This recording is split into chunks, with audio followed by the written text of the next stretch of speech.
Welcome back to the channel, Explorers of the Unknown. Today's story will take you to the edge of the Orion Arm, where humanity's courage is tested against a nightmare whispered across the stars. If you love tales of survival, loyalty, and the kind of grit only humans can muster, then you're in the right place. Don't forget to smash that like button, drop a comment with your favorite part of the story, and hit subscribe so you never miss another journey into the wild unknown. Now, let's begin. Ethan Cross tasted blood as he dragged himself across the blackened earth, every breath sharp against his cracked ribs. His shuttle lay broken behind him, twisted metal half buried in the mud like the carcass of some fallen beast. Smoke still curled upward into the twilight sky, carrying the last trace of civilization he had before being hurled onto this planet no chart dared to name.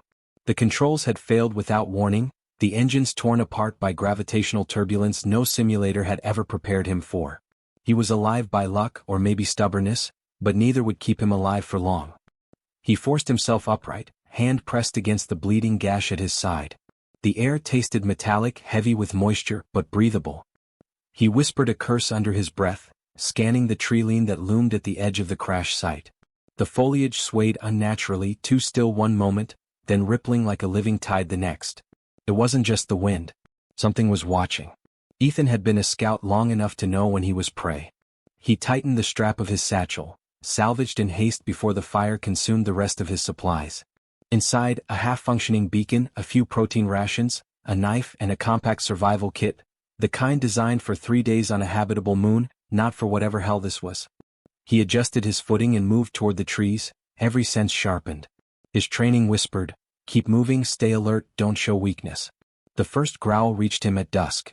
It wasn't close, not yet, but it carried through the trees with a resonance that struck bone before ear. Ethan froze, knife in hand, heart hammering. The sound rolled low and deep, not the frantic cry of an animal but the controlled warning of something that knew it ruled this place. He exhaled slowly. So this is what they meant, he murmured to himself. He'd heard the rumors, the unconfirmed chatter in spacer bars and data archives marked classified. A predator. Not a species, not a population. A singular legend. The Vorta. The kind of story alien traders told each other in hushed tones, a beast born on a death world so vicious that even elder races dared not set foot where it roamed. Supposedly it did not just kill, it tested, measured, waited. The kind of story you laughed off when surrounded by steel walls and artificial gravity. Not so funny now. Night fell in thick layers. The sky glowed faintly violet, stars hidden behind heavy clouds. Ethan coaxed a small fire to life with trembling hands, using a flint strip from his kit. The flames crackled, a fragile defiance in the darkness. His ribs ached but the pain anchored him. He kept the knife ready as he gnawed on a ration bar, eyes darting to the shadows beyond the circle of firelight. A pair of eyes gleamed there, far back in the black. Reflective, unblinking. Ethan's grip tightened. He forced himself not to flinch, not to show fear. If the stories were true, panic would do nothing but hasten his end.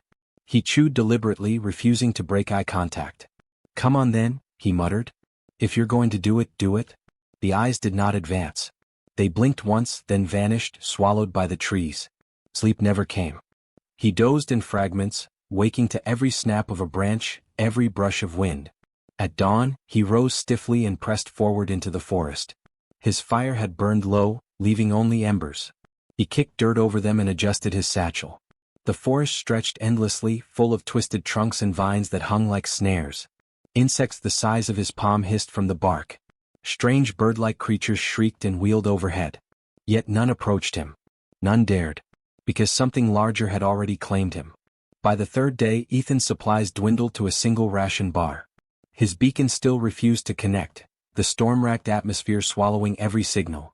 His body screamed for rest, for healing, but he couldn't stop. The growls haunted him, sometimes ahead, sometimes behind, always close enough to remind him he was not alone. He tried traps. A crude snare here, sharpened stakes there. Twice, he returned to find them destroyed, not sprung but shredded as if mocking his effort. The predator was not merely hunting him. It was watching, judging. That realization clawed at him more than hunger. He wasn't food. Not yet. He was a puzzle. On the fourth night the attack came. He had set up camp in the hollow of a massive fallen tree, fire at the mouth, knife in hand. The storm had passed overhead, leaving the air thick and humming with static. His ears caught it before his eyes did. Movement rapid, deliberate. Not the predator, something else. Smaller, faster. A swarm of scaled beasts burst from the underbrush, jaws snapping, eyes glassy with hunger. Pack hunters. Ethan barely had time to slash the first as it lunged at him, teeth grazing his arm. He kicked it back, stabbed another, firelight flaring on their slick bodies. There were too many. He shouted in fury, bracing for the end. The forest exploded with sound. Something massive tore through the pack. Claws like blades, jaws that cracked bone as easily as twigs. The swarm scattered, screeching, but few escaped. One by one, the beasts were thrown aside, broken, silence reclaiming the night. Ethan pressed against the fallen tree, chest heaving, knife still clenched though his arm shook. And then he saw it. The predator. It stood taller than any creature he had ever encountered, its frame armored in bone-like ridges, its eyes burning faintly gold in the firelight. Muscles coiled beneath hide marked by scars older than some civilizations. Its breath came in low rumbles, smoke curling from its maw. The nightmare of the galaxy. Ethan expected death. Instead, the creature turned its gaze on him and stopped. For a long moment, neither moved. Ethan swallowed, pulse thundering. He forced himself to lower the knife just a fraction, his body screaming at him to run but his will holding steady. "You saved me," he whispered, voice raw. The predator tilted its massive head as if weighing his words. Then, with deliberate calm, it stepped past him and lowered itself to the ground a short distance away. Not attacking. Not leaving. Simply sitting. Ethan blinked, disbelief coursing through him. The air smelled of blood and ozone, his arm burned from fresh wounds, but none of that registered. All he could see was the impossible, the galaxy's fiercest predator choosing not to kill. His breath shook as he whispered into the firelight, "What the hell are you?" The beast said nothing. It only watched him, eyes unblinking, as if it had already made its choice. And for the first time since he crashed, Ethan realized the true danger wasn't dying on this world. The true danger was living long enough to find out why it had spared him. Ethan woke to the strange sound of breathing that was not his own. Slow, steady, guttural, each inhale rattling like stone dragged across stone.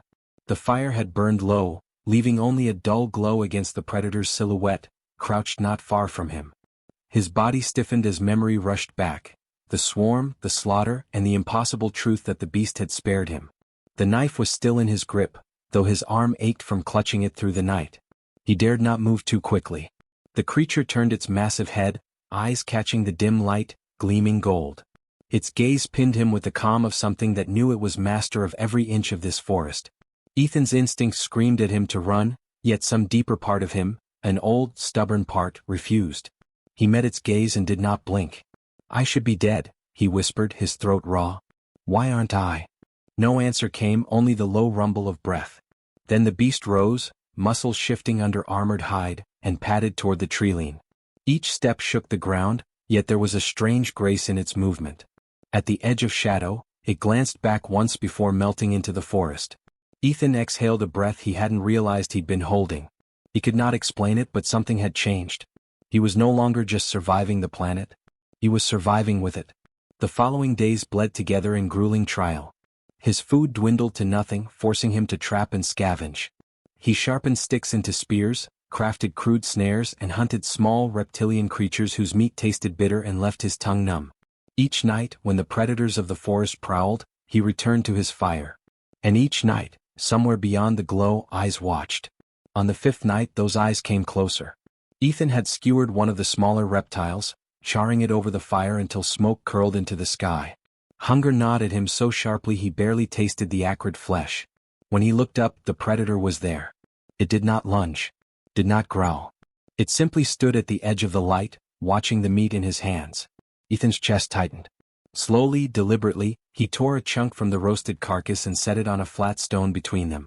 Then he sat back, palms open, every nerve on fire. The beast approached. Its claws scraped softly against the ground as it lowered its head. With one swift snap of its jaws, the offering vanished. For a moment Ethan thought it would turn on him, but it only straightened, eyes fixed on him once more. The fire crackled between them. Ethan let out a short, disbelieving laugh. "Well," he said hoarsely, "I guess we're both hungry." The predator huffed, a sound that could have been breath or amusement. Then it melted back into the dark, leaving Ethan staring after it with a feeling he couldn't name. By the seventh day he no longer doubted it was following him. When he crossed the river, it appeared on the far bank. When he scaled the ridgeline, he glimpsed its shadow among the rocks. He moved and it moved. Not close enough to touch, not close enough to control, but always there. And then the role shifted. A spined creature struck from the underbrush one morning, a venomous thing with barbed legs and a maw that dripped acid. Ethan barely rolled aside in time, the barbs tearing a shallow gash across his thigh. He stumbled, knife raised, but he was too slow. The creature lunged again, and a roar like thunder split the air. The predator struck with terrifying speed. Claws sheared through the spined beast, bones snapping in a spray of dark fluid. The thing writhed once before falling limp. Ethan collapsed back against the dirt, chest heaving, thigh burning from poison that burned in his veins. The predator towered over him, golden eyes gleaming. It had saved him again. His vision blurred, fever setting in as the toxin spread.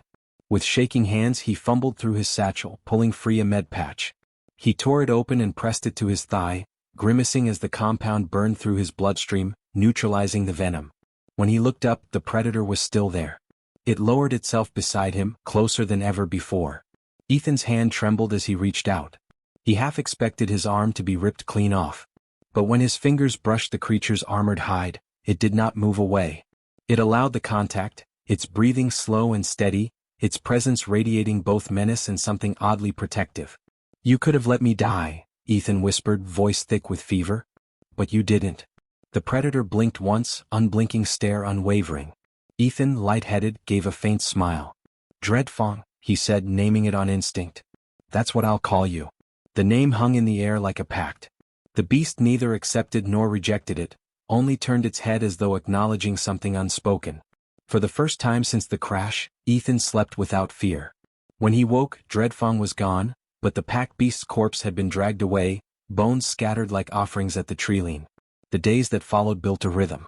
Ethan hunted, trapped, fought against the hostile world. Dreadfang shadowed him, sometimes near, sometimes distant, but always present.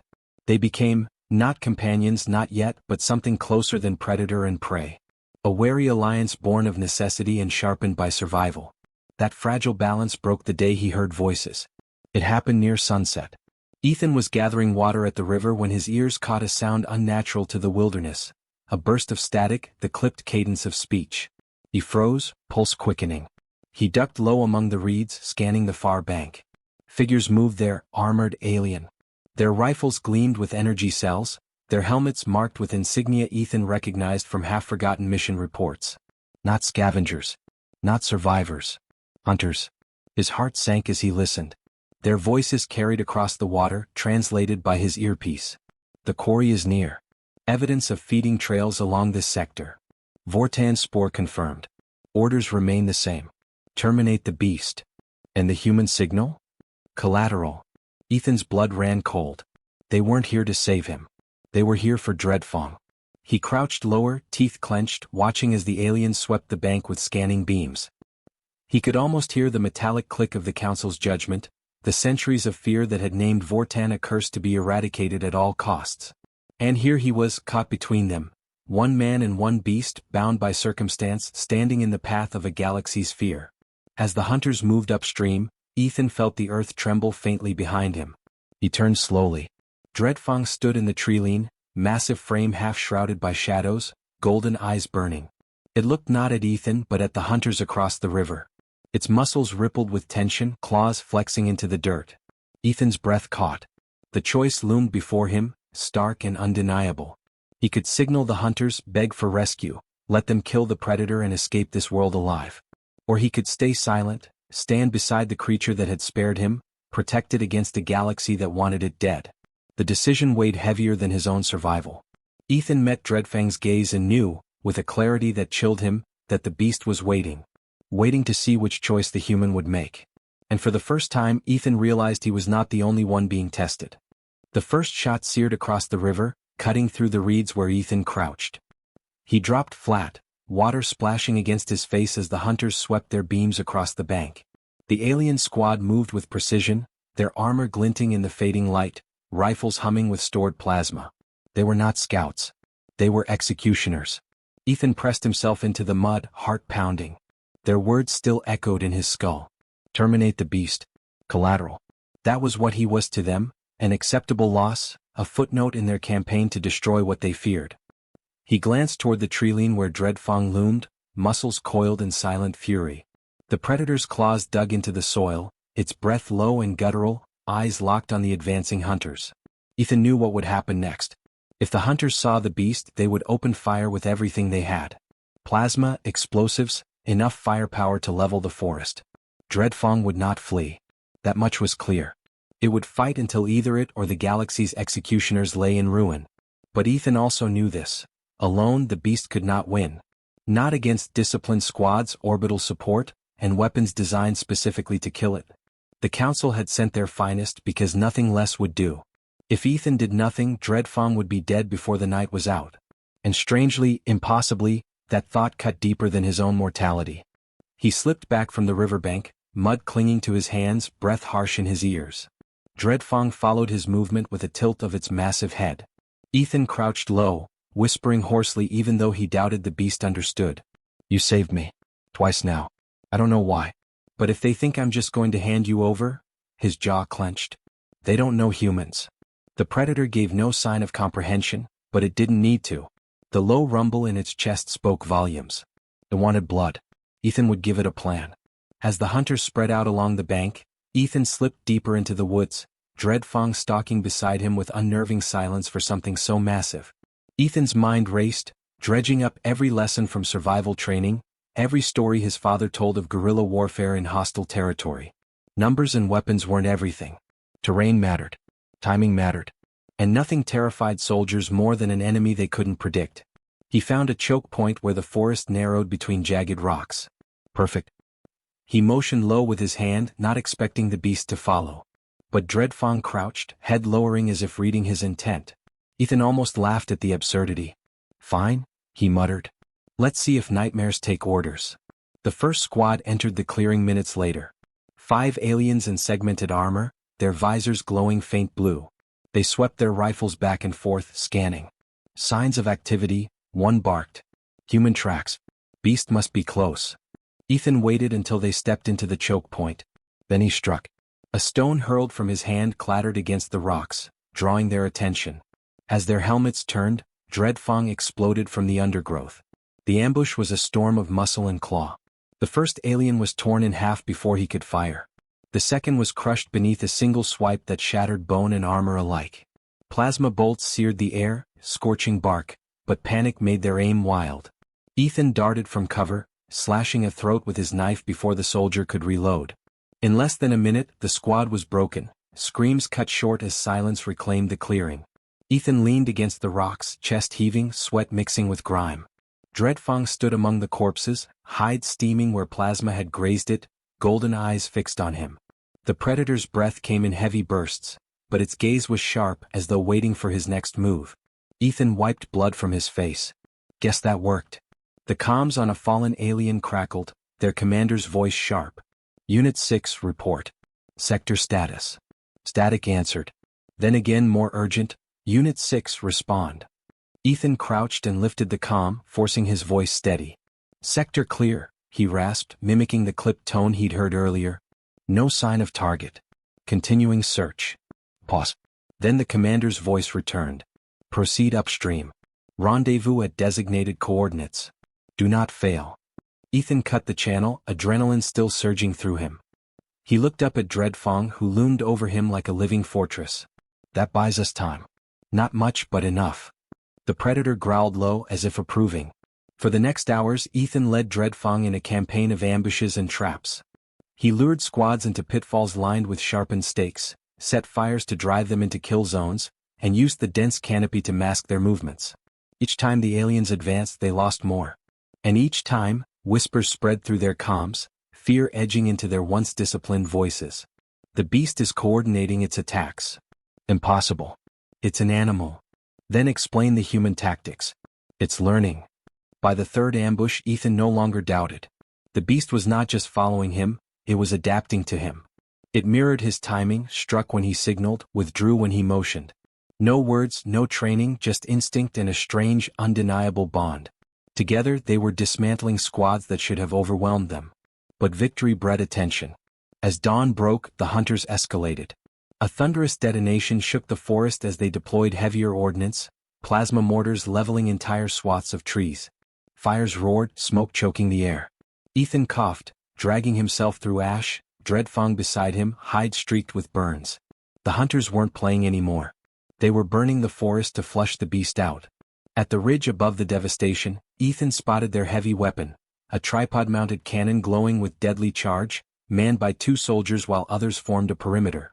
If they unleashed that on Dreadfang, it would be over. He clenched his jaw. We have to take it. Dreadfang rumbled as if sensing the challenge. Ethan slid down the ridge, keeping low, every nerve on fire. Timing was everything. He hurled a stone at the perimeter, drawing their aim.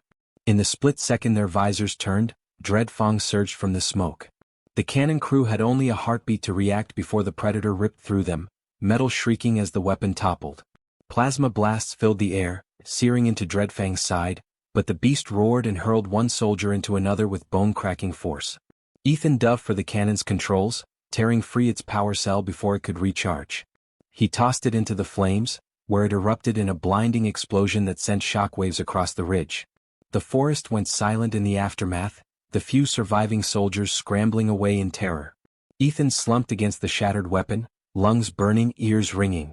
Dreadfang staggered beside him, hide scorched, blood seeping from fresh wounds. Yet its eyes still glowed with fire, still fixed on him as though nothing else mattered. In that silence, a new voice crackled through the comms, deeper, colder. The commander. You have made a grave error, human. To side with the scourge of the galaxy is to sign your death warrant. We will cleanse this world even if it means glassing it from orbit. You cannot stop us. Ethan tightened his grip on the comm, fury boiling in his chest.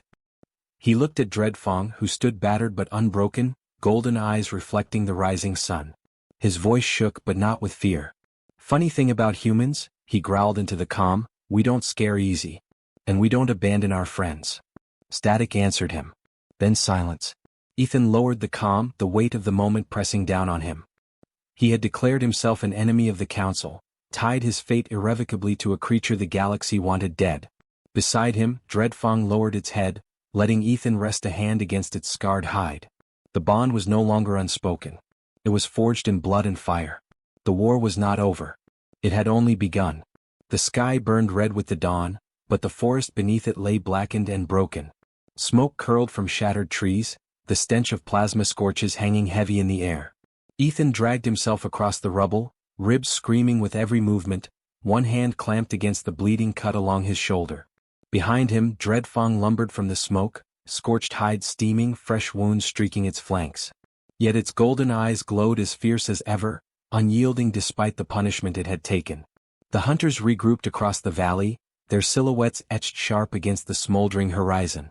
They moved with a mechanical discipline that spoke of training honed by centuries of war, but Ethan could see it now, the hesitation in their movements, the subtle tremor in their voices carried over comms. They had expected a beast. They had not expected a human standing beside it, turning ambushes into massacres. Fear had begun to creep into their armor.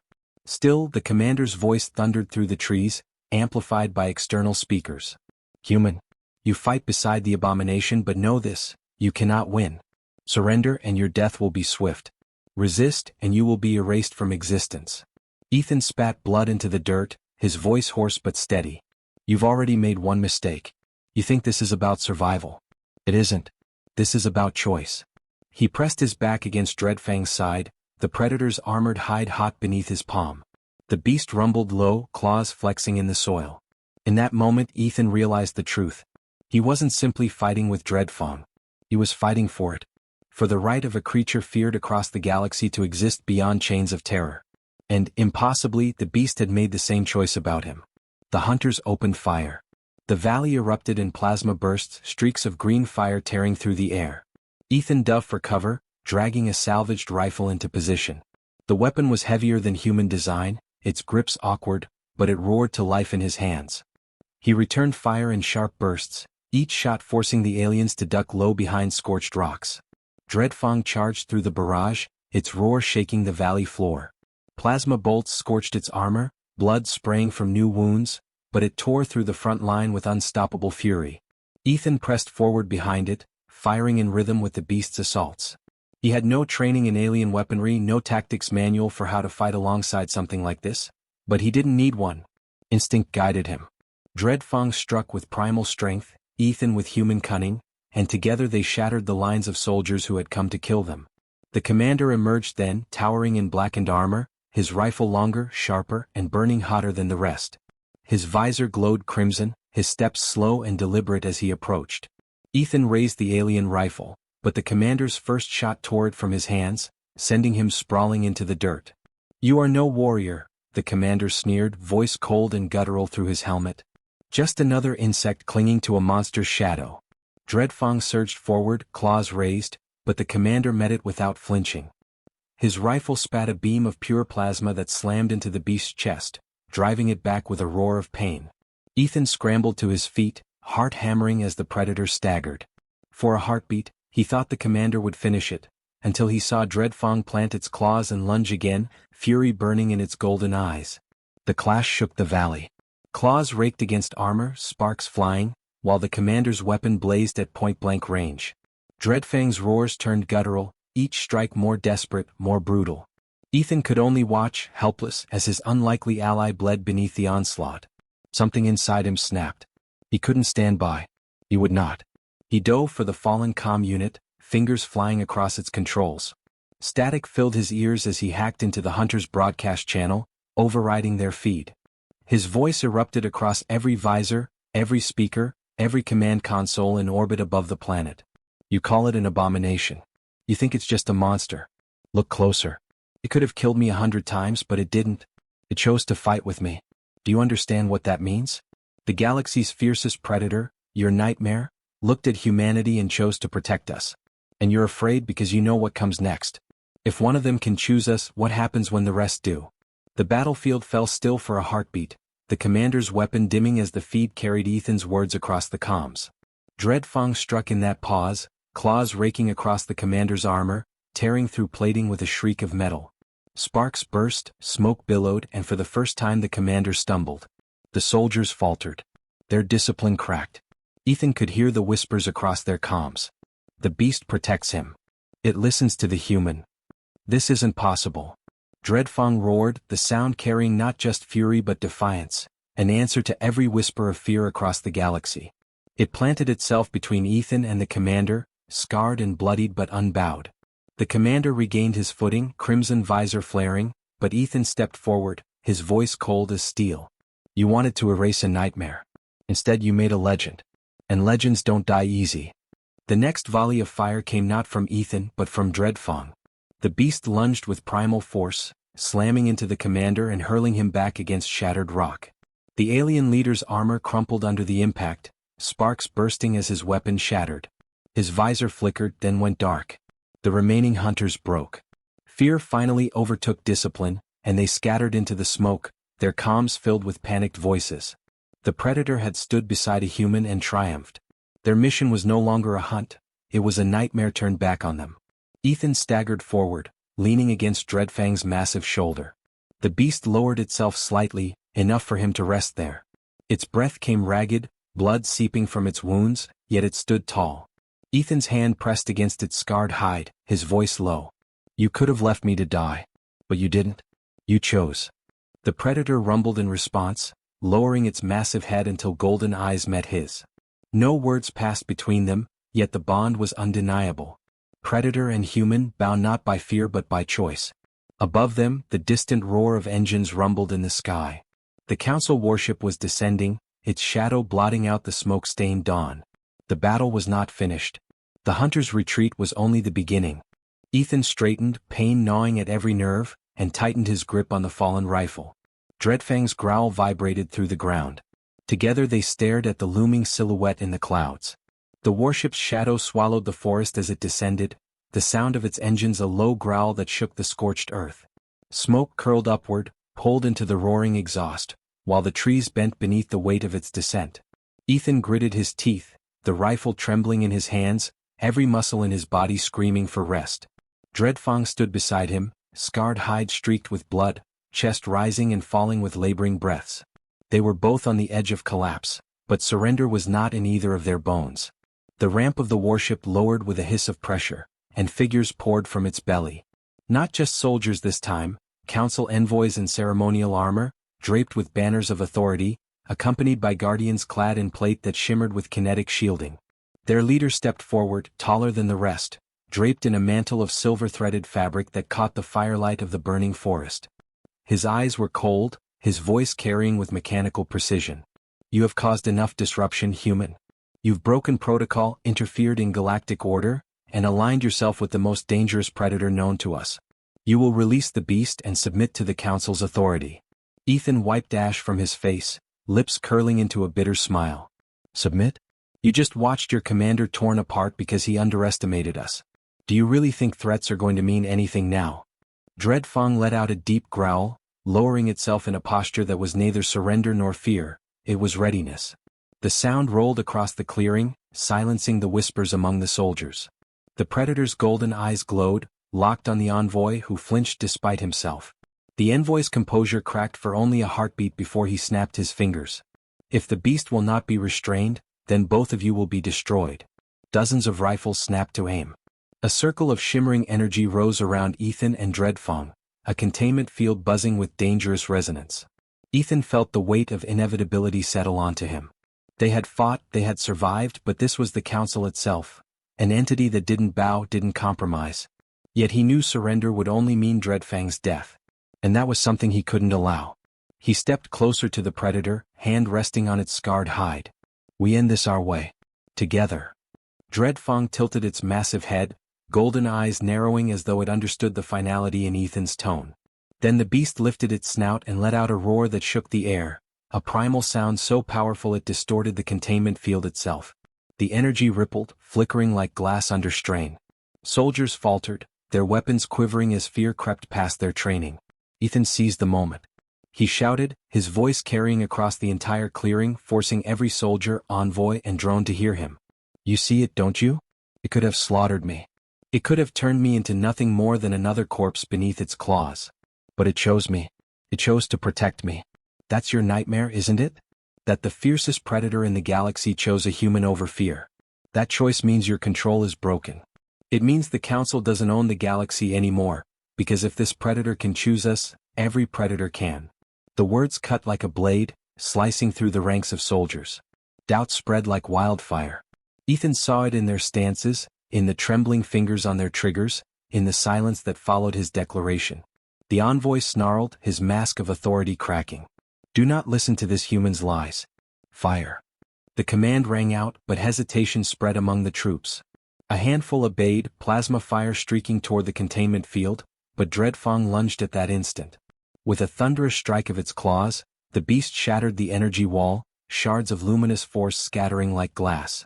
The field collapsed, the soldiers' discipline broke, and chaos erupted. Ethan grabbed the fallen alien rifle, rolling into cover as fire lit up the clearing.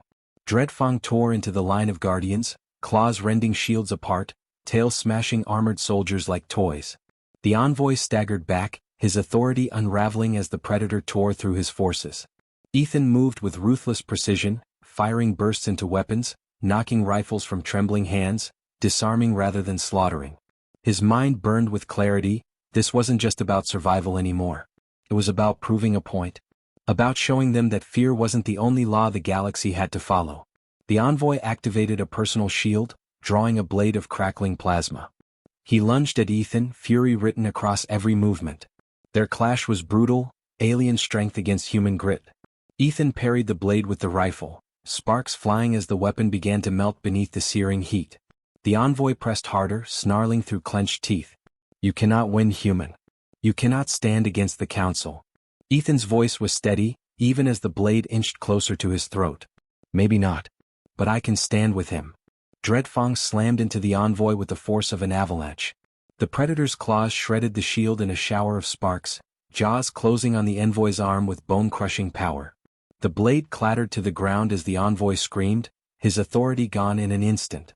The soldiers froze.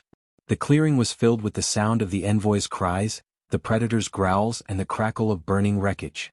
No one moved. No one fired. They all watched as the fiercest predator in the galaxy chose not to kill the human standing at its side, but instead to destroy the one who had demanded obedience. Ethan stepped forward, his voice calm but unyielding. You've seen enough. Go back to your ships. Tell the council the truth. The age of fear is over. The predator is no longer your weapon. It's no longer your nightmare. It made its choice and it chose us. For a long, unbearable silence, no one moved. Then slowly, one by one, the soldiers lowered their weapons. Whispers rippled through the ranks, uncertain but undeniable. The human and the predator had stood against them and survived. The warship engines rumbled again, but this time not with the sound of attack. Retreat. The vessel began to rise, its ramp retracting, its bulk lifting back into the clouds. The soldiers followed, their discipline shattered, their loyalty shaken. Soon the clearing was empty save for smoke, ash, and the two figures who had stood their ground. Ethan staggered, exhaustion finally claiming him. He dropped to one knee, coughing blood, vision swimming. Dreadfang lowered its massive head, nudging him gently with a bloodied snout, urging him to rise. He laughed weakly, pressing his forehead against the beast's hide. We did it, he whispered, voice breaking. We actually did it. The predator rumbled low, a sound that vibrated through Ethan's bones. In its golden eyes burned not just fury, but loyalty, recognition, and something Ethan could only call trust. For the first time in recorded history, the galaxy's deadliest predator had proven that it could choose not fear, not domination, but companionship. Ethan rose slowly, leaning against Dreadfang for support. The forest lay in ruins around them, the scars of battle carved deep into the earth. Yet in the devastation, something new had been born. A legend. Above, the warship vanished into the horizon. Across the stars, the story would spread, of a human and a predator who stood together against the council, who broke the chains of fear, who showed the galaxy that choice was stronger than terror. Ethan looked at Dreadfang, his voice quiet but steady. They're going to come back. Stronger, angrier. You know that, don't you? Dreadfang rumbled, lowering itself so he could lean more comfortably against its side. Yeah, Ethan said with a faint smile. But this time they won't just be fighting us. They'll be fighting the idea of us. And that's something they can't kill. The predator's golden eyes burned in the smoke, and together they turned toward the rising sun.